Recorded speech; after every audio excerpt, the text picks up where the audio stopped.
বিসমিল্লাহির রহমানির রহিম। পরম করুণাময় ও অসীম দয়ালু আল্লাহর নামে শুরু।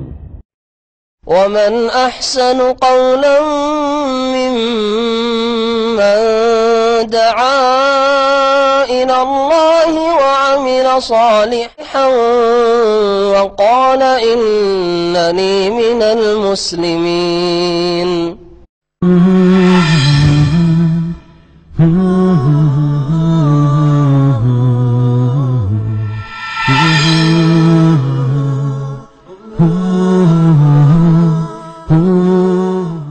বিসমিল্লাহির রহমানির রহিম। আলহামদুলিল্লাহি রাব্বিল আলামিন ওয়াসসালাতু ওয়াসসালামু আলা সাইয়্যিদিল মুরসালিন নবিয়িনা মুহাম্মদ ওয়া আলা আলিহি ওয়া সাহবিহি আজমাইন, আম্মা বাদ।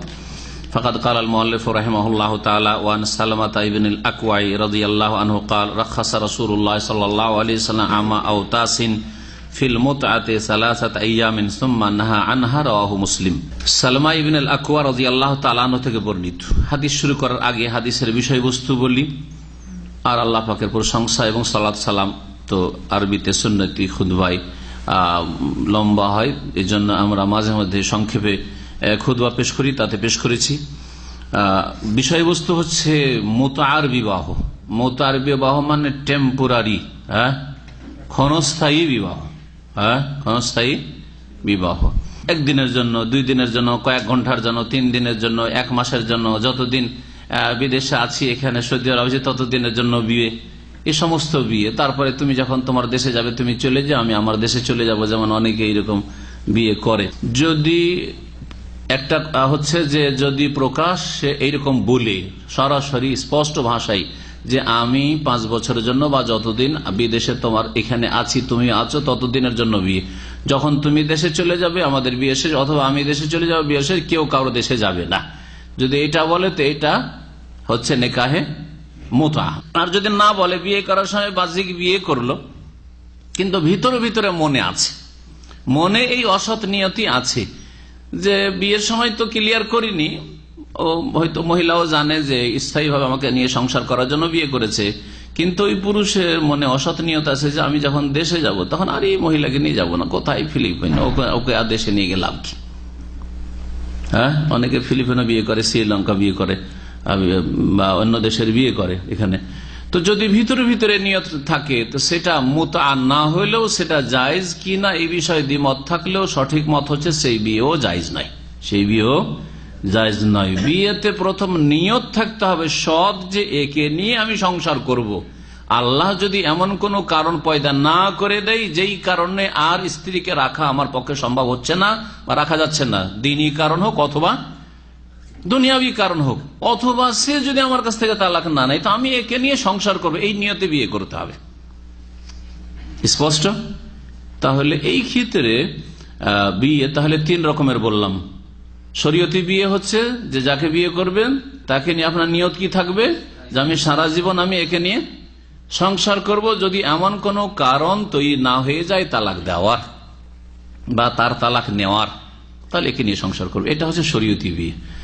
আর 2টো বিয়ে বললাম, সেগুলি কি? একটা বিয়ে হচ্ছে এর বিপরীত, একটা নির্দিষ্ট সময়ের জন্য বিবাহ করা, যে আমি তোমাকে এত টাকার বিনিময়ে এত দিনের জন্য বিয়ে করলাম, তারপরে তুমি কে আর আমি কে, কোনো সম্পর্ক নেই। স্পষ্ট ভাষা এরকম বিয়ে করা মোতার বিবাহ, এটা হচ্ছে নিকাহুল মোতা আজকের বিষয়বস্তু। আর একটা হচ্ছে মাঝামাঝি, অন্তরে আছে যে আমি যতদিন আছি বা যতদিন আমার স্বার্থ আছে রাখবো, কিন্তু একে চিরকাল রাখবো না। যেমন উদাহরণ দিলেন যে বিদেশে এখানে আছি, আমার প্রয়োজন সেজন্য বিয়ে করলাম, কিন্তু দেশে আমার স্ত্রী আছে, অথবা দেশে গিয়ে আবার দেশের মেয়ে বিয়ে করবো, একে নিয়ে যাব না, নিয়ত আছে যে রাখবো না, এইরকম নিয়তে বিবাহ করা। এই বিয়ে যে মাঝামাঝি যেটা বললাম, শেষখানে যেটা বললাম, এই বিয়ে নিয়ত আছে যে রাখবো না কিছুদিন পরে কিন্তু বিয়ে করছি, এই বিয়ের সঠিক মত হচ্ছে যে হারাম এটি, কিন্তু কিছু আলেম এটাকে জায়েজ করেছে। জায়েজ মোটে হতে পারে না। যেই ব্যক্তি জায়েজ করেছে তাকে যদি জিজ্ঞেস করা হয় যে আপনার মেয়ের ক্ষেত্রে আপনি রাজি হবেন, কেউ যদি আপনার মেয়ের ক্ষেত্রে এরকম অসৎ নিয়ত রাখে যে 5টা বছরের জন্য বিয়ে করি তারপর রাখবো না, দেবেন না? আপনি ক্ষতিগ্রস্ত, আপনার মেয়ে ক্ষতিগ্রস্ত। তাহলে যখন আপনার মেয়ে, আপনার বোন, আপনার বংশের কোন মেয়ে ক্ষতিগ্রস্ত আপনি বুঝতে পারছেন, তাহলে কি করে এর বৈধতার আপনি ফতোয়া দিচ্ছেন? সুতরাং এই ফতোয়া দেওয়া জায়েজ নাই। কোন একজন বড় আলেম এই ফতোয়াতে ভুল করেছেন, নাম বলছি না, রাহিমাহুল্লাহ, এই ভুলটি তার দ্বারা হয়েছে। আর একজন বড় আলেম এর বিরুদ্ধে শক্ত ভাষায় বলেছেন যে এটা কখনো জায়েজ নাই, অথচ যিনি তার বিরুদ্ধে বলেছেন তিনি তার ছাত্র। তো কথা হচ্ছে যে কোন বড় আলেম একটা ফতোয়া যদি দিয়ে দেয় তাহলেই যে জায়েজ হয়ে যাবে জরুরি নাই। আমাকে তখন দেখতে হবে যে এটা আসলে কি কোরআন এবং হাদিস সম্মত। কোরআন এবং হাদিসে বিবাহের সংজ্ঞা কি, বিবাহের লক্ষ্য উদ্দেশ্য কি, বিবাহ কোন নিয়তে করা উচিত, এবং ইসলামে লা যারারা ওয়ালা যারার, আপনি নিজেও ক্ষতিগ্রস্ত হবেন না, অন্যকে ক্ষতিগ্রস্ত করবেন না। আপনি তো নিজে ক্ষতিগ্রস্ত হবেন না, সেই জন্য আপনি এখানে বিয়ে করে ফেললেন, কিন্তু তাকে ক্ষতিগ্রস্ত করে 5টা বছর পরে বা 1টা বছর পর আমি ছেড়ে দিয়ে টান দেবো, এ তো ক্ষতিগ্রস্ত করলেন। ইসলামে এর কোনো অবকাশ নেই। লা যারারা ওয়ালা যারারা, এটা নবী সাল্লাল্লাহু আলাইহি সাল্লামের হাদিস। এটা হচ্ছে ইসলামের একটি মৌলিক নীতিমালা, কায়েদা, যে আপনি নিজেও ক্ষতিগ্রস্ত হবেন না আর অন্যকে ক্ষতিগ্রস্ত করবেন না। তাহলে আমাদের বিষয়বস্তু হচ্ছে মুতআর বিবাহ, যেই বিবাহ শিয়াদের কাছে সবচেয়ে বড় সওয়াবের কাজ। এই বিবাহ না, এটা হচ্ছে ব্যভিচার, জেনা। এই জেনা করা তাদের কাছে সবচেয়ে বড় নেকির কাজ। তাদের ধর্মীয় কিতাবগুলিতে রয়েছে কেউ যদি একবার মোতা করে তাহলে তার মর্যাদা, তার ফজিলত কি? হোসাইনের মর্যাদা পাবে, হোসেনের মর্যাদা। হোসেন হাসানের চাইতে ছোট হতো। আর কেউ যদি 2বার মোতা করতে পারে তাহলে হাসানের মর্যাদা পাবে। আর কেউ যদি 3বার বিবাহ করতে পারে তাহলে আলীর মর্যাদা পাবে। তাহলে 5 স্টার হোটেলে গিয়ে একদিনের জন্য বুকিং, আর তার সাথে জেনারও বুকিং, হ্যাঁ, বা বেশ্যাখানায় যাও, এগুলি তো হচ্ছে নেকাহ মোতা, নেকাহ মোতা। তো আল্লাহ পাক রব্বুল আলামিন এদেরকে হিদায়াত দান করেন। এরা ইসলামের বড় শত্রু, ঘরের শত্রু, এবং যেই ধর্মে এত নিকৃষ্ট নোংরা কাজকে সওয়াবের কাজ বলা হয়, সেই ধর্মের অসারতা সম্পর্কে এর বেশি আর বলার কোনো প্রয়োজন করে না। আর তাদের যে বদ আকীদা, শিরকি, কুফরি, আর সাহাবাই কেরামদেরকে সবচেয়ে বড় ইসলামের দুশ্মন জ্ঞান করা বা তাদেরকে ধারণা রাখা, বিশ্বাস রাখা, তাদের বিশ্বাস যে সবচেয়ে বড় ইসলামের দুশ্মন আবু বকর উমর। তাহলে এই শিয়া ধর্ম কোন ধর্ম? ইরানি ধর্ম, হুসিদের ধর্ম, আর যতগুলি পৃথিবীর রাফেজি শিয়া রয়েছে, বাশারের ধর্ম, সিরিয়ান এইসব রাফেজি শিয়া বা নোসাইরিদের ধর্ম, বোহরাদের ধর্ম, আগা খানিদের ধর্ম, যদিও তাদের বহু বিভিন্ন ফিরকা রয়েছে, আর এক এক ফিরকার চাইতে নোংরা নিকৃষ্ট একবারে। আল্লাহ পাক রব্বুল আলামিনের শুকরিয়া আদায় করি যে আলহামদুলিল্লাহ আল্লাহ পাক আমাদেরকে সহিহ আকীদার মুসলিম বানিয়েছেন, আলহামদুলিল্লাহ। সালমা ইবনুল আকওয়া রাদিয়াল্লাহু তাআলা আনহু থেকে বর্ণিত, তিনি বলছেন, রাখাসা রাসূলুল্লাহ সাল্লাল্লাহু আলাইহি ওয়াসাল্লাম আমা আওতাসিন ফিল মুতআতি। রাসূলুল্লাহ সাল্লাল্লাহু আলাইহি ওয়াসাল্লাম ছাড় দিয়েছেন আওতাসের বছর। আওতাসের যুদ্ধ হয়েছিল। আওতাসের যুদ্ধ, আওতাস কাকে বলে এটা ভাষ্যকারের ভাষায় শোনাই। মক্কা বিজয় করলে রাসূলুল্লাহ সাল্লাল্লাহু আলাইহি ওয়াসাল্লাম কোন হিজরিতে? 8ম হিজরিতে। মক্কা বিজয়ের পরে পরে হুনাইনের যুদ্ধ। মক্কা বিজয় যখন হইল তো তখন তায়েফের আশেপাশে যে বিশেষ করে সবচেয়ে বড় বংশ ছিল হাওয়াজেন বংশ। এরা বলল মক্কার লোকেরা, এরা যুদ্ধবিদ্যা বুঝে না, এই জন্য মোহাম্মদ এদেরকে হারিয়ে দিতে পেরেছে আর মক্কা দখল করে নিল। আমাদের সাথে পাল্লা পড়লে না বুঝতে পারতো যে কি খবর আছে। এই যখন এরা একটু হুমকি দিল আর সাহস দেখার, নবী করিম সাল্লাল্লাহু আলাইহি ওয়াসাল্লাম বললেন যে মক্কা বিজয়ের পরে এখন এই হাওয়াজান গোত্রের বিরুদ্ধে যুদ্ধ করার জন্য তায়েফ এলাকায় যেতে হবে। হুনাইন নামক স্থানে গিয়ে এই যুদ্ধ ঘটেছিল। সেই যুদ্ধকে হুনাইনের যুদ্ধ, গাজওয়ায়ে হুনাইন বলা হয়েছে, যে হুনাইনের কথা সূরা তওবাতে এসেছে। ওয়া ইয়াউমা হুনাইনিন ইয আ'জাবাতকুম কাসরাতুকুম। হুনাইনের নাম আল্লাহ পাক সূরা তওবাতে উল্লেখ করেছেন, যে তাফসীর আমাদের সূরা তওবায় অলরেডি হয়ে গেছে।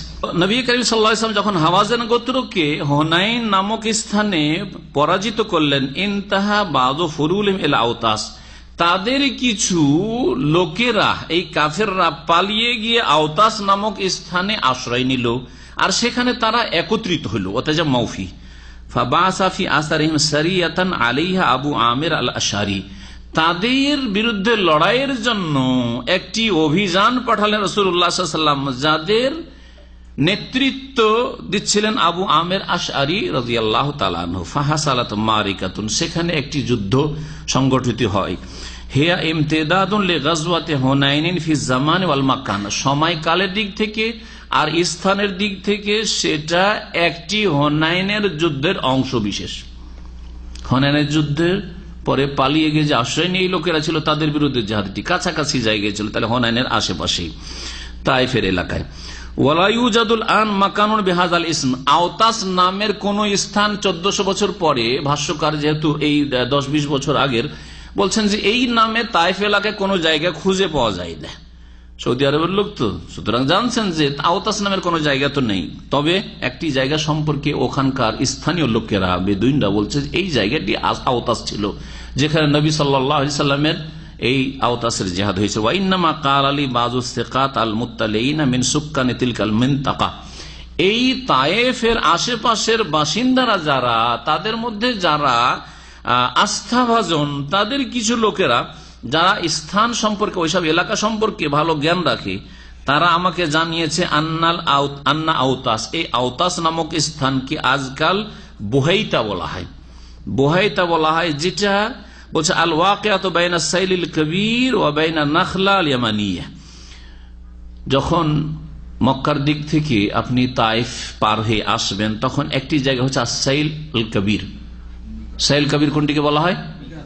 কারনুল মানাজিল, যেটার নাম নবী সাল্লাল্লাহু আলাইহি ওয়াসাল্লাম মানে কি ছিল? কারনুল মানাজিল। এখন ওই জায়গার নাম হচ্ছে আসাইলুল কবির, বড় সাইল, যেখানে মিকাতের মসজিদ রয়েছে, মিকাতের মসজিদের এলাকা, এটা হচ্ছে সাইল কবির।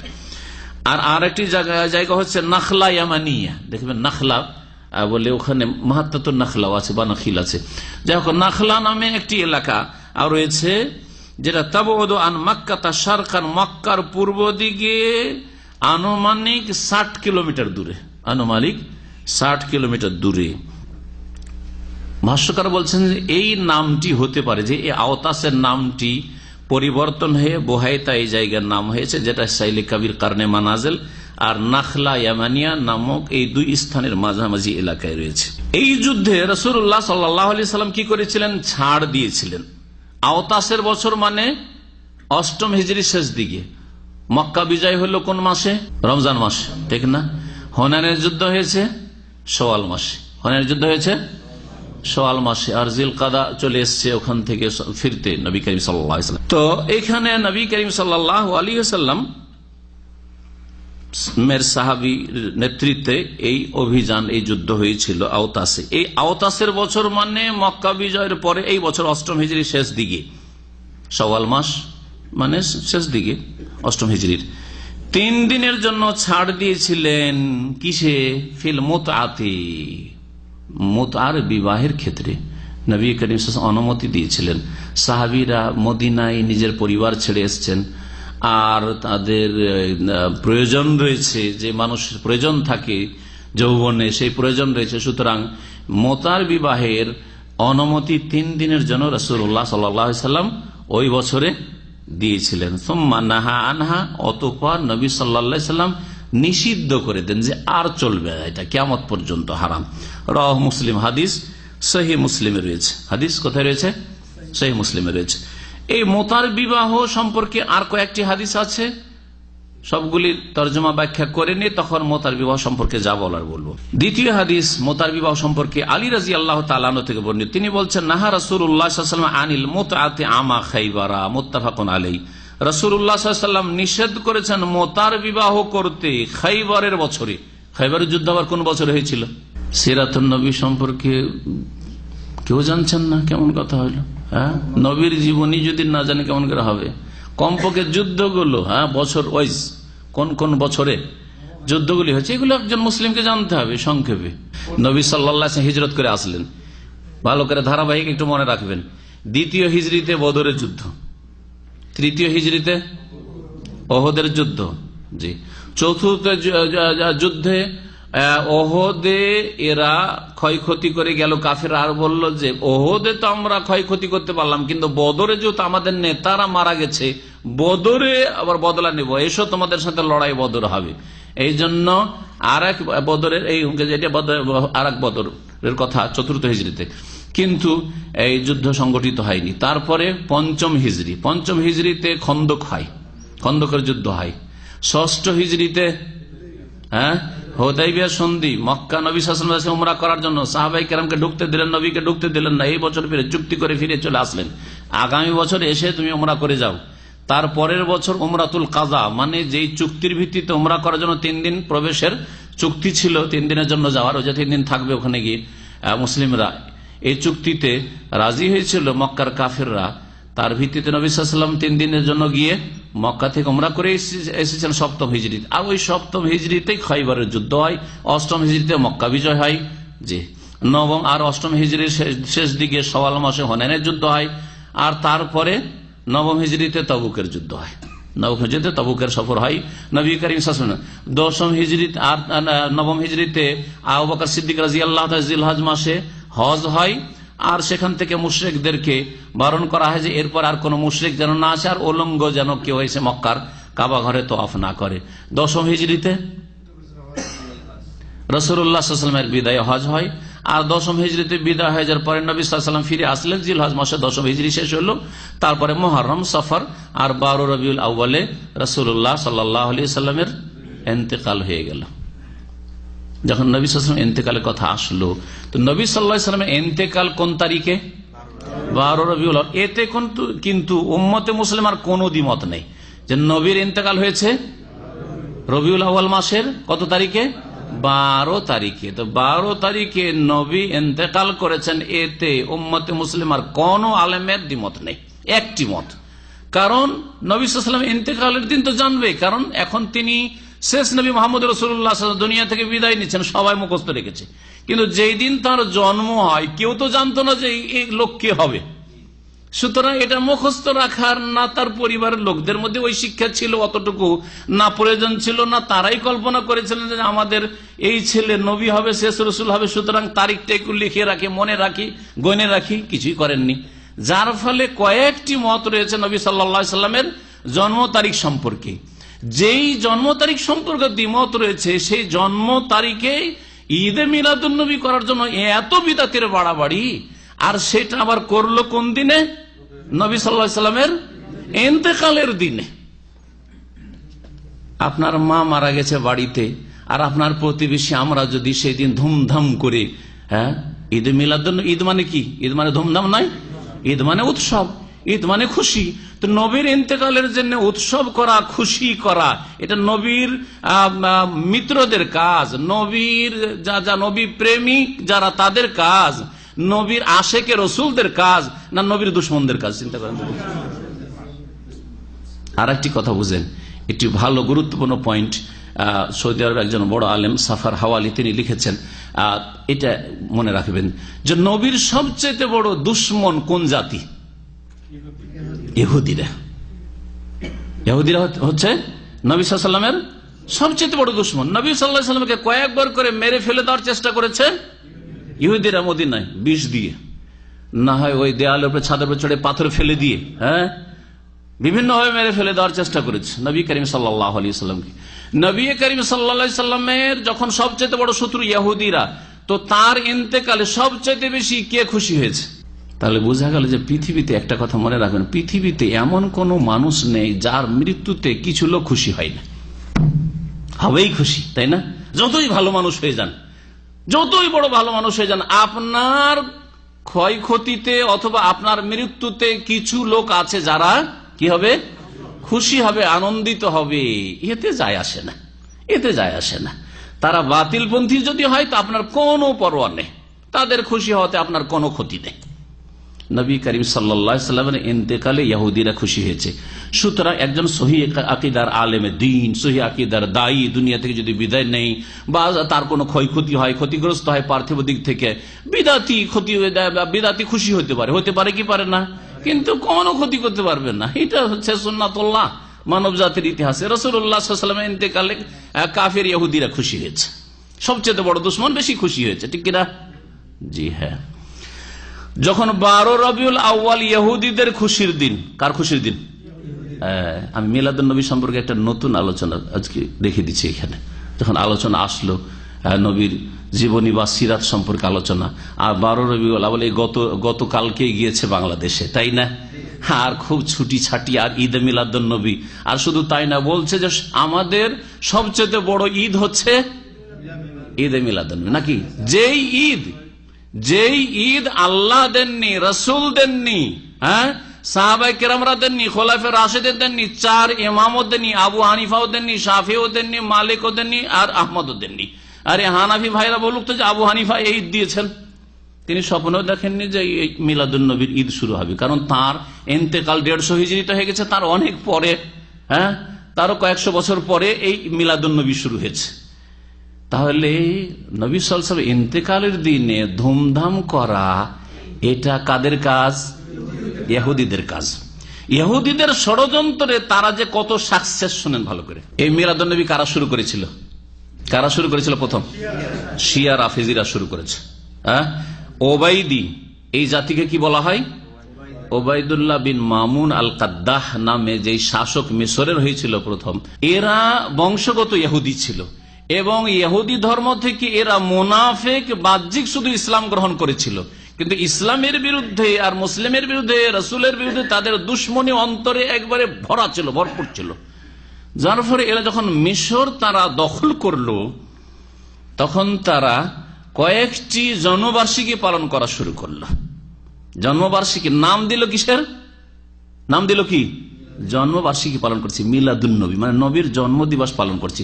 কারণ ওখানে যদিও এই মুনাফিক ইহুদিগুলো শিয়া শাসক হিসাবে নিজেদের নাম ফাতেমে দিয়েছিল, মানুষের মন জয় করার জন্য নিজের নাম কি দিয়েছিল?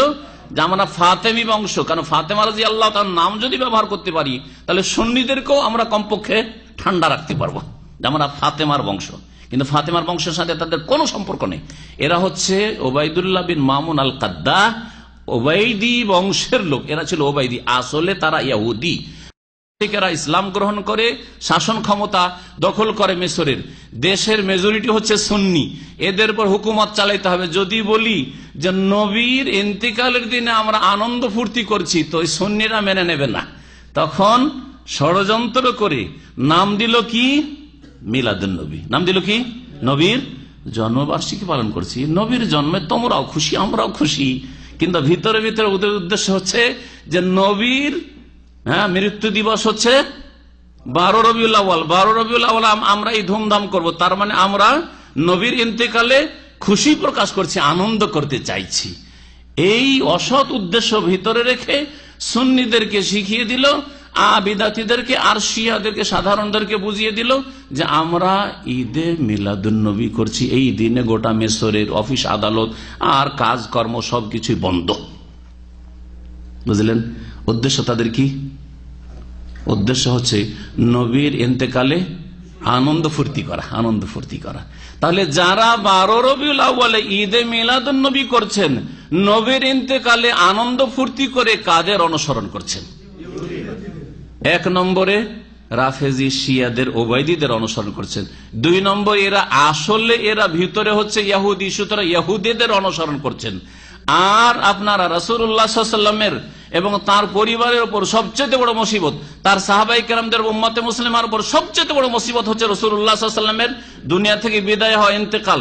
তার উপর আনন্দ ফুর্তি করছেন, ঈদ উৎসব করছেন। তাহলে কত ভালো কাজ করছেন না কত বড় অন্যায় কাজ করছেন, একটু চিন্তা করুন, বিবেক করুন, সুস্থ মস্তিষ্কে বোঝার চেষ্টা করুন এবং নিজেদের সংশোধন করুন আর সঠিক পথে ফিরে আসার চেষ্টা করুন। কোরআন এবং হাদিসের দিকে ফিরে আসুন আর সালাফে সালেহিনদের তরিকার দিকে ফিরে আসুন। আল্লাহ পাক যেন বুঝার তৌফিক দান করেন। বলছিলাম যে খাইবার হয়েছিল কোন হিজরিতে? 7ম হিজরিতে। তাহলে তো রাসূলুল্লাহ সাল্লাল্লাহু আলাইহি ওয়াসাল্লাম মোতার বিবাহ নিষেধ করলেন আমা খাইবারের বছর। তাহলে 7ম হিজরিতে। এই হাদিস কি বলে যে 7ম হিজরিতে রাসূলুল্লাহ সাল্লাল্লাহু আলাইহি ওয়াসাল্লাম মোতার বিবাহ, যে ক্ষণস্থায়ী বিবাহ করাকে নিষেধ করে দিলেন। আর আগের হাদিস কি বলে যে 8ম হিজরির শেষ দিকে আওতাসের বছর, তার মানে 8ম হিজরির শেষ দিকে মক্কা বিজয়ের পরে, হুনাইন যুদ্ধের পরে রাসূলুল্লাহ সাল্লাল্লাহু আলাইহি ওয়াসাল্লাম কি করেছেন? মোতার জন্য 3 দিনের অনুমতি দিয়েছেন। 2 হাদিসে যদি সমন্বয় করা হয় তো কেমন করে করতে হবে? জি, বাকি হাদিসগুলি পড়েনি। সেই হাদিসগুলি কোন দিকে যায়? 7ম হিজরির দিকে যায় না 8ম হিজরির শেষ দিকে এই আওতাসের বছরের দিকে যায়?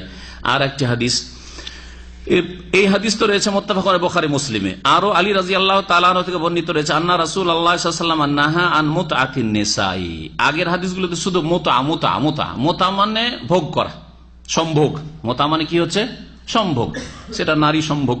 জি, এখানে নিসা শব্দটি স্পষ্ট চলে এসেছে। রাসূলুল্লাহ সাল্লাল্লাহু আলাইহি ওয়াসাল্লাম নিষেধ করেছেন নারীদের সাথে মুতআ করতে, মানে ক্ষণস্থায়ী বিবাহ করতে নিষেধ করেছেন। ও আন আকলিল হমরিল আহলিয়াতি, এবং পালিত ঘরের গাধার গোস্ত খেতে।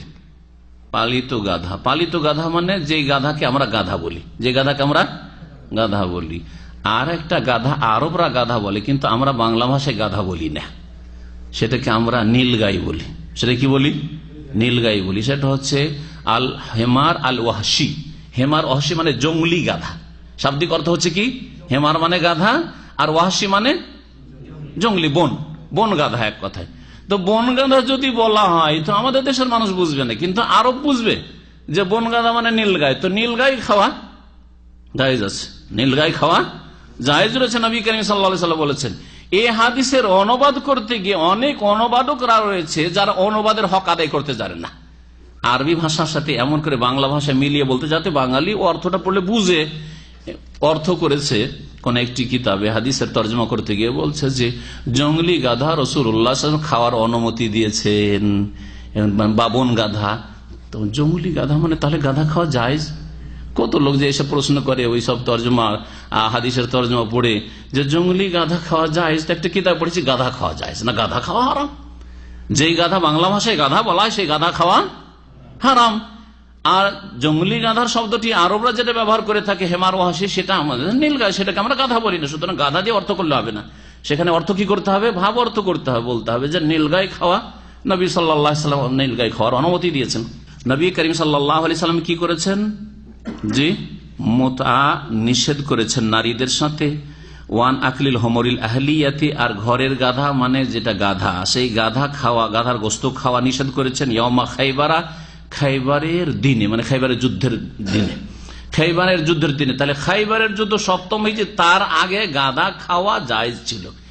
ইসলাম ধীরে ধীরে নাজেল হয়েছে। ইসলামের বিধিবিধান হালাল, হারাম, জায়েজ, নাজায়েজ, ফরজ, ওয়াজিব ধীরে ধীরে নাজেল হয়েছে। 6ষ্ঠ হিজরি পর্যন্ত নারীদের পর্দার হুকুম নাজেল হয়নি, পর্দা ফরজ করা হয়নি। যার ফলে মহিলারা সাধারণভাবে যতটা ঢেকে থাকে ততটাই তারা ঢেকে থাকতো, কিন্তু তাদের মাথা খোলা থাকতো, চেহারা খোলা থাকতো। এরকম হয়তো মুসলিম মহিলারা মাথা ঢাকতো কিন্তু চেহারা ঢাকতো না, আর তারপরে হাত খোলা থাকতো, এইরকম থাকতো।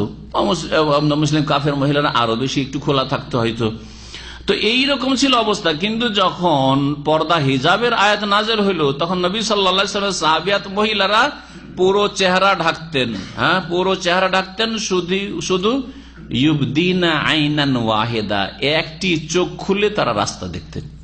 ঘুমটা টেনে, আমাদের দেশের আগের দাদি নানি যুগে মোটা মোটা বড় বড় লম্বা চাদর, তখন এইসব পাতলা বোরখার নেকাব টেকাব ছিল না, কিন্তু তখন বড় চাদর দিয়ে জড়িয়ে থাকতো, আর এই ঘুমটা টেনে লম্বা করে টেনে দিত, আর একটু কাঁথুয়ে হাঁটতো, আর একটা চোখ খুলে দেখতো। যারা একটু বয়স্ক মানুষ তারা দেখেছেন, হয়তো দেখেছেন এরকম চাদরগুলি। জি হ্যাঁ। তো নবী সাল্লাল্লাহু আলাইহি ওয়াসাল্লামের সাহাবী মহিলারা এইভাবে হেজাব ফরজ হওয়ার পর, তাহলে 6ষ্ঠ হিজরি পর্যন্ত চেহারা খুলে এক অপরের স্ত্রীকে সবাই দেখতো। সাহাবায়ে কেরামরা, ওমর রাদিয়াল্লাহু তাআলা এটাকে পছন্দ করছিলেন যে সবাই দেখছে এক অপরের স্ত্রীকে। আল্লাহ যদি হেজাবের আয়াত নাজিল করতো, চেহারা ঢাকার বিধানটা নাজিল করতো ইত্যাদি, তো এই আশা করতেন, তো আল্লাহ পাক ওই আয়াত নাজিল করে দিলেন হেজাবের। বলছিলাম দিন ইসলামের বিধিবিধানগুলি একদিনই সবগুলো নাজিল হয়নি, 1 বছরই নাজিল হয়নি, ধীরে ধীরে ধীরে নাজিল হয়েছে। ইসলামের প্রথম যুগে এই ক্ষণস্থায়ী বিবাহ করা জায়েজ ছিল। 7ম হিজরিতে তাহলে কি করা হয়? খাইবারের বছরে প্রথম হারাম, খাইবারের যুদ্ধের সময় নবী সাল্লাল্লাহু আলাইহি ওয়াসাল্লাম হারাম ঘোষণা করলেন। আগের হাদিসে কি পেলাম? তার 1 বছর পরে 3 দিনের জন্য অনুমতি হয়েছিল। আর একটি হাদিস রয়েছে, সেটাও শেষ করে নি।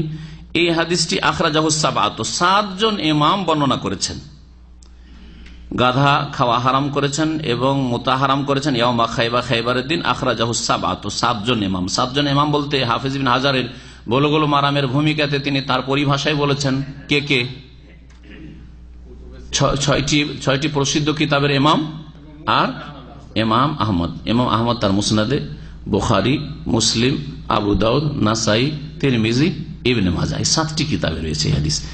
তো 7টি কিতাবের একটি কিতাবকে তিনি ব্যতিক্রম বলছে, ইল্লা আবু দাউদ, আবু দাউদে এই হাদিসটি নেই। তারপরে হাদিসটি দেখেন, ওয়ান রবি ইবনে সাবরা তান আবি, রবি ইবনে সাবরা তার পিতা সাবরা থেকে বর্ণনা করছেন, আন্না রাসূলুল্লাহ সাল্লাল্লাহু আলাইহি ওয়াসাল্লাম কালা, নবী সাল্লাল্লাহু আলাইহি ওয়াসাল্লাম বললেন, ইন্নী কুনতু আযানতু লাকুম ফিল ইসতিমতাই মিনান নিসাই, আমি তোমাদেরকে অনুমতি দিয়েছিলাম নারী সম্ভোগের, মানে মোতার বিবাহের, টেম্পোরারি বিবাহের জন্য তোমাদেরকে অনুমতি দিয়েছিলাম।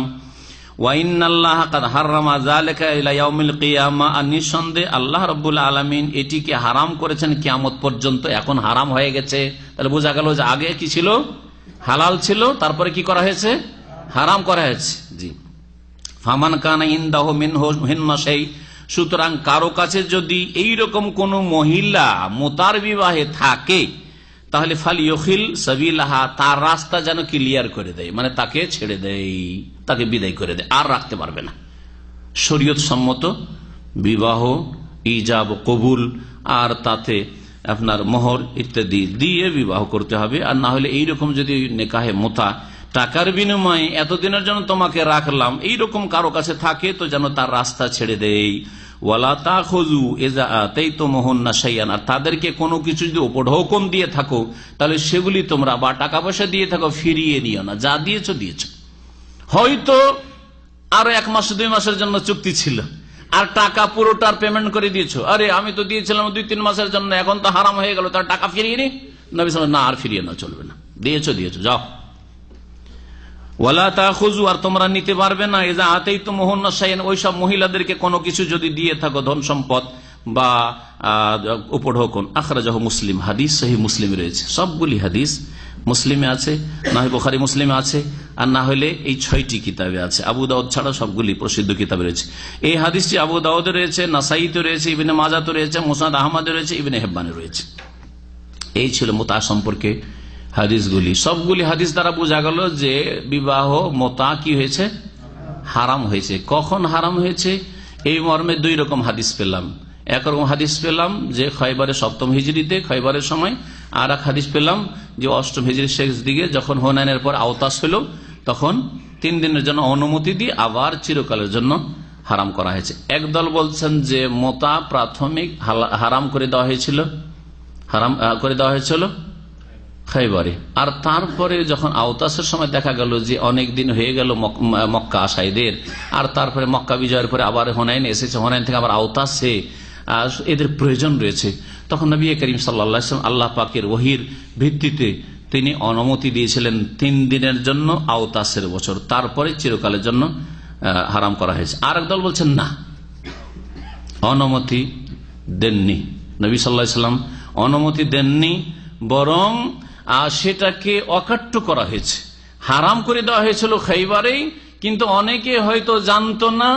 আর এখানে অনেক মক্কায় যারা ইসলাম গ্রহণ করেছিল নতুন, তারাও এসেছে, মুসলিমরা এসছে, দূর দূরান্ত থেকে অনেকে এসছে, যারা হয়তো এই মসলা জানেনি। আর তখন তো এইরকম যোগাযোগ ব্যবস্থা ছিল না যে সবাইকে জানানো সম্ভব হবে, তো হয়তো অনেকের কাছে সংবাদ পৌঁছেনি।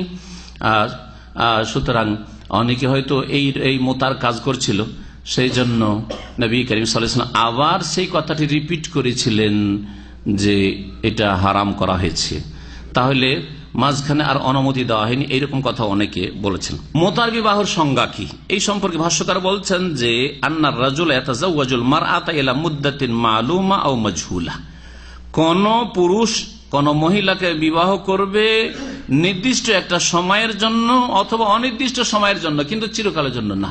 তোমাকে সবসময় রাখবো না, যতদিন মন হবে তোমাকে রাখবো, আর না হলে তোমাকে ছেড়ে দেবো। অথবা কি করলো, নির্দিষ্ট করে দিল 1 মাস 2 মাস 1 বছর 2 বছরের জন্য। ওয়া নিজামুহা ইনদা রাফিযা হিয়া নিকাহুন মুআক্কাতুন বিআমাদিন মালুমিন আও মাজহুলিন ওয়া গায়াতুহু ইলা 45 ইয়াওমান ওয়া ইয়ানতাহিল আকদু বিনকিদাই জামানিল মুআক্কাত। শিয়া রাফেজিদের কাছে এই মোতার বিবাহের সিস্টেম হচ্ছে, ভাষ্যকার বলছেন, মক্কাতুল মুকাররমার কাজী শেখ আল বাসাম, হিয়া নিকাহুন মুআক্কাত, টেম্পোরারি বিবাহ, বিআমাদিন মালুম, নির্দিষ্ট একটা সময়ের জন্য, আও মাজহুল, বা অজ্ঞাত সময়ের জন্য, ফিক্স করেনি যে কতদিন, কিন্তু এটা জানা আছে যে আমার যতদিন মন হবে রাখবো, তারপর ছেড়ে দেবো।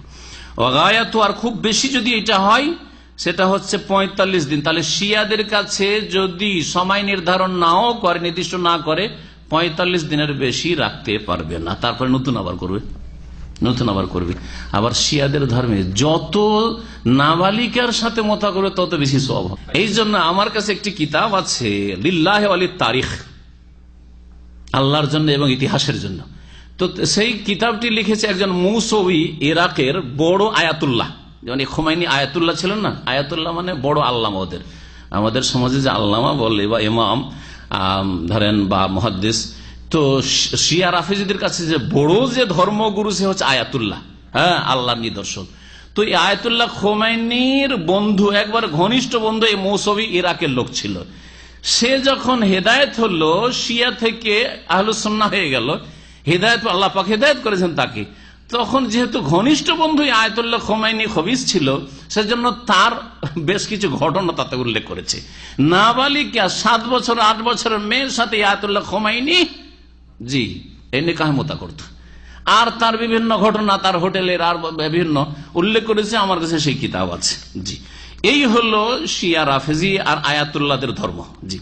সাহাবাই কেরামদের মধ্যে কিছু কিছু সাহাবাই কেরামদের কাছে নবী সাল্লাল্লাহু আলাইহি ওয়াসাল্লাম চিরকালের জন্য হারাম করে দিয়েছেন, এই সংবাদটা বিশ্বস্ত সূত্রে পৌঁছেনি, যার ফলে তারা মনে করতেন যে নবী সাল্লাল্লাহু আলাইহি ওয়াসাল্লাম একবার খায়বারে নিষেধ করেছেন, আবার তারপরে 1 বছর পরে আওতাসের যুদ্ধ হুনাইনের পরে তখন 3 দিনের জন্য ছাড় দিয়েছেন। তার মানে যদি জরুরি হয় তাহলে জায়েজ হতে পারে, এইরকম মত পোষণ করতেন কিছু কিছু সাহাবাই কেরাম।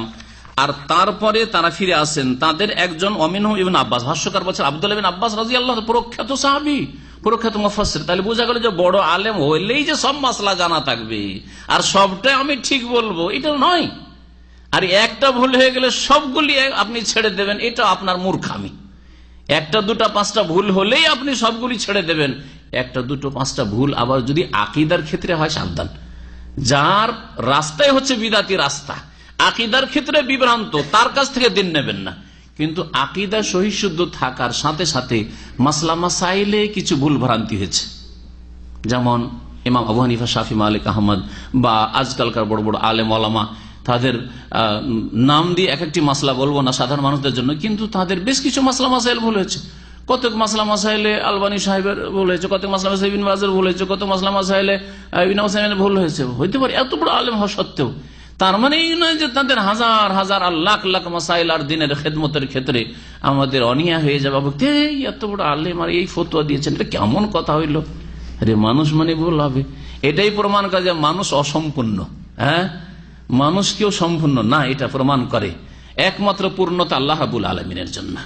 আল্লাহ তিনি ভুল করেন না, আল্লাহ ছাড়া যে কেউ ভুল করতে পারে। আম্বিয়া রসুলগণ এই জন্যই ভুল করেন না যে তাদের কাছে ওহী আসে সংশোধন না করে তাহলে তাদের দ্বারা ভুল হয়ে যেত। আর যখনই ছোটখাটো ভুল হয়েছে তখন আল্লাহ পাক কি করেছে, তাদের সংশোধন করে দিয়েছেন ওহী দিয়ে। তারপরে ভাষ্যকার ফাকাদ রাজ ইবনে আব্বাস তারপরে প্রত্যাবর্তন করেন, ওয়াকালা বিত তাহরিম, আর তারপরে না মোতা হারাম হয়ে গেছে এই মত তিনি পোষণ করেন। সুম্মান আকাদা ইজমাউল মুসলিমিন আলা তাহরিমিহা তাহরিমান মুআব্বাদান মুতলাকান, তারপরে সমস্ত মুসলিমদের ইজমা, হানাফি, শাফিঈ, মালিকি, হাম্বলি, সমস্ত আহলে সুন্নাত ওয়াল জামাতের ইজমা, ঐক্যমত রয়েছে যে নেকাহে মুতআ, টেম্পোরারি বিবাহ হারাম চিরকালের জন্য কিয়ামত পর্যন্ত। আর কোন রাস্তা নেই, যতই নিরুপায় হোক না কেন, আমি আর থাকতে পারছি না, আমি আর বিবাহ ছাড়া স্ত্রী ছাড়া থাকতে পারছি না, তো আপনার জন্য রোজার রাস্তা আছে। হ্যাঁ, রোজার রাস্তা আছে। রোজা রেখেও যদি আপনার না হয়, অবশ্যই হবে সোমবার বৃহস্পতিবার রোজা রাখেন, মাসে আরো 3টি রোজা রাখেন, তা সপ্তাহে 2 করে রোজা হইলে 4 সপ্তাহে 4 2 8টি হয়ে যায়, আর মাসে 3টি রোজা, তো 8 3 11টি রোজা হয়ে যায়, 3 ভাগের 1 ভাগ রোজা হয়ে যায়। ইনশাআল্লাহ তাআলা তাতে আপনার উত্তম চিকিৎসা হবে। আর না হলে স্ত্রীর সাথে আপনার এই রুজি আর চাকরি বিদেশ আপনি ছাড়েন আর গিয়ে স্ত্রীর সাথে থাকেন। আপনি কে বলছে যে বিদেশে থাকতে হবে? ডাল ভাত খাবেন, অনেক ভালো গুনাহ থেকে বেঁচে থাকার জীবন আপনার।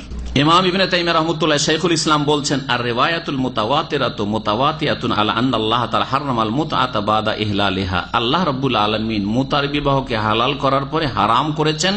সমস্ত হাদিসগুলি এই ক্ষেত্রে এক রকমের, কোন হাদিসে বিরোধ নেই, পরস্পর বিরোধী কোন হাদিস নেই যে কোন হাদিস দ্বারা আপনি জায়েজ করবেন। ওয়াসসাওয়াব, আর সঠিক মত হচ্ছে আন্নাহা বাদ আন হুররিমাত লাম তাহিল, হারাম করে দেওয়ার পরে এই মোতাকে আর হালাল করা হয়নি।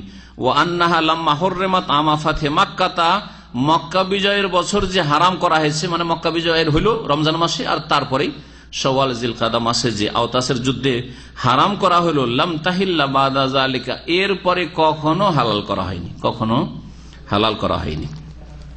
ইমাম কুরতুবী রাহমাতুল্লাহ আলাইহি বলছেন মুতার বিবাহ সম্পর্কে, আর রিওয়ায়াত কুল্লুহা মুত্তাফিকাতুন, সমস্ত হাদিসগুলি একরকম, একমত কি এই বিষয়, আন্না জামানা ইবাহাতিল মুতআতি লাম ইয়াতুল, মুতার বিবাহ যে বৈধ করেছেন রাসূলুল্লাহ সাল্লাল্লাহু আলাইহি ওয়াসাল্লাম, এই সময়কালটা বড় দীর্ঘকাল ছিল, অল্প কিছু সময়ের জন্য হালাল করা হয়েছিল, জায়েজ করা হয়েছিল। ওয়া ইন্না হুররিমাত বাযা যালিকা, আর এরপরে মুতার বিবাহ, টেম্পোরারি বিবাহকে হারাম করা হয়েছে। সুম্মা আজমা সালাফু ওয়াল খালাফু আলা তাহরিমিহা, তারপরে সালাফ আগের ওলামারা আর পরবর্তীকালে সমস্ত ওলামা একমত যে মুতা হচ্ছে হারাম। ইল্লা মান লা ইয়ালতাফিতু ইলাইহি মিনার রাওয়াফিজ, একমাত্র ওরাই বিরোধিতা করেছে যারা এইসব হাদিসের তোয়াক্কা করেনি, পরোয়া করেনি, ভ্রুক্ষেপ করেনি। মিনার রাওয়াফিজ, তারা হচ্ছে শিয়া রাফেজি, শিয়া রাফেজি, তারাই এই নিকার বিবাহকে জেনাকে সোয়াবের কাজ মনে করে। জেনাকে সোয়াবের কাজ হিন্দুও করে না, রুচিশীল হিন্দু। আরে হিন্দুর বাড়ি জেনা হইতে পারে, কিন্তু কেউ বলবে না যে জেনা ব্যভিচার করাটা কোন পুণ্যের কাজ, বলবে? হ্যাঁ, ইহুদি খ্রিস্টানও বলবেন। ইহুদি খ্রিস্টান মানে জেনা অহরহ ডাল ভাত হয়ে গেছে। হ্যাঁ, তাদের খাওয়া দাওয়ার চাইতে হয়তো জেনা বেশি। এই যে 25শে ডিসেম্বরে ক্রিসমাস আর তাদের বড়দিন গেল, এতে দুনিয়ায় সবচেয়ে বেশি ব্যভিচার হয় আর সবচেয়ে বেশি মদ পান করা হয়। জি, এটা পশ্চিমা দেশের লোকদের সাক্ষী। সবচেয়ে বেশি এই দুটি পাপ হয়। মদ এত বেশি খাওয়া হয়, যেটা সবচেয়ে নিকৃষ্ট হারাম, উম্মুল খাবাইস, সমস্ত পাপের জড় যেটাকে বলা হয়েছে হাদিসে। আর সবচেয়ে বেশি অশ্লীল কাজ এতে হয়। পক্ষান্তরে দিন ইসলামের উৎসবের দিন কত সুন্দর দেখুন। ঈদুল ফিতরে আমরা ইবাদত বন্দি করি, ঈদুল আজহাতে আমরা ইবাদত বন্দি করি, হাজিরা হজের অধিকাংশ কাজগুলি সারে। আর যারা হজে না যেতে পারে তারা ঈদের নামাজ, ঈদুল আজহার নামাজ পড়ে আর তারপরে কুরবানি জবাই করে আল্লাহর নৈকট্য লাভ করে। দেখেন, তাহলে এতেই বুঝতে পারছেন যে কোনটা আল্লাহর নাজলকৃত সত্য দিন আর কোনগুলি রহিত, ক্যান্সিল, বাতিল দিন। ওগুলো হচ্ছে বাতিল ধর্ম। ধর্মের সাথে শুধু তার নামের সম্পর্ক রয়েছে, বিকৃত ধর্মের সাথেও সম্পর্কটা তাদের আসল সম্পর্ক নেই। নামে মাত্র খ্রিস্টান, নামে মাত্র ইহুদি, কিন্তু আসলে তাদের ধর্মের সাথে কোনো সম্পর্ক নেই। বেশ একটা সংকেত যে আমরা কি খ্রিস্টান, ব্যাস, আর কিছু না। এমনকি গবেষক ওলামারা বলছেন খ্রিস্টান ধর্মেও মদ হালাল নয়, খ্রিস্টান ধর্মেও শুকুর হালাল না। শুকুর হচ্ছে তাদের প্রধান খাদ্য। খ্রিস্টান ধর্ম, ঈসা আলাইহিস সালামের নিয়ে আসা ইনজিলের ধর্মে, তাওরাতের ধর্মে শুকুর হালাল নয়, মদ হালাল নয়, কিন্তু খ্রিস্টানদের কাছে এগুলি হচ্ছে প্রধান খাদ্য, প্রধান পানীয়। আশা করি যারা খ্রিস্টান তারা এসব কথা জেনে শুনে এবং গবেষণা করে তারা দিন ইসলামের দিকে এবং আল্লাহ পাক রব্বুল আলামিন নাযিলকৃত বিধানের দিকে ফিরে আসবে। আল্লাহ পাক তাদেরকে হিদায়াত দেন। ভাষ্যকার বলছেন যে এই হাদিসের যে প্রথম হাদিসটি 860 নম্বর, যেটি সালমা বিন আকওয়ার হাদিস, বলছে ইয়াদুল্লাহু আলা তাহরিমিল মুতাআতি আমা আওতাস, আওতাসের বছর মুতা হারাম করা হয়েছে। ওয়াযালিকা ফি শাওয়াল, শাওয়াল মাসে মিন আম সামানিয়াতা মিনাল হিজরা, 8ম হিজরির শাওয়াল মাসে। ওয়া আন্না রুখসাতা ফিহা সালাসাত আইয়াম ফাকাত, আর সেখানে মাত্র 3 দিনের জন্য ছাড় দিয়েছেন রাসূলুল্লাহ সাল্লাল্লাহু আলাইহি ওয়াসাল্লাম, তারপরে হারাম করা হয়েছে।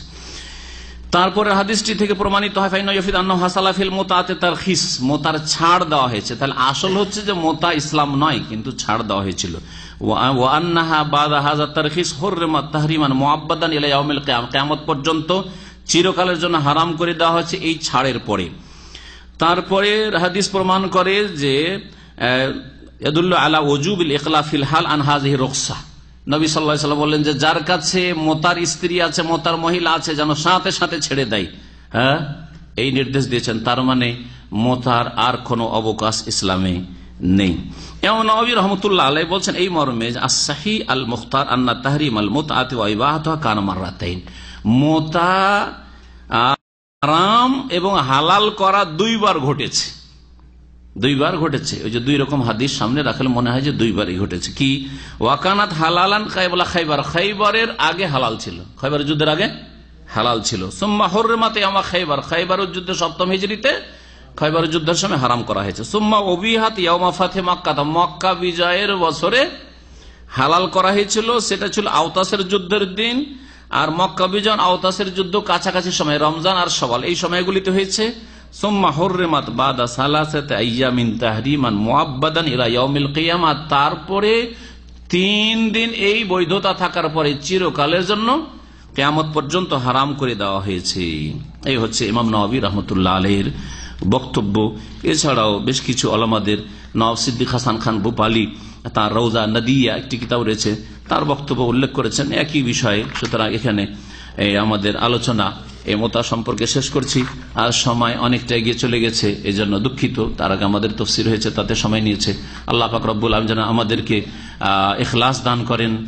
আল্লাহ পাক রব্বুল আলামিন আমাদের যেন কোরআন এবং হাদিসের সঠিক জ্ঞান দান করেন, এবং আল্লাহ পাক রব্বুল আলামিন আমাদেরকে নেক জীবন যাপনের তৌফিক দান করেন। আল্লাহ পাক রব্বুল সমস্ত গুনাহ থেকে বেঁচে থাকার আল্লাহ পাক যেন তৌফিক দান করেন।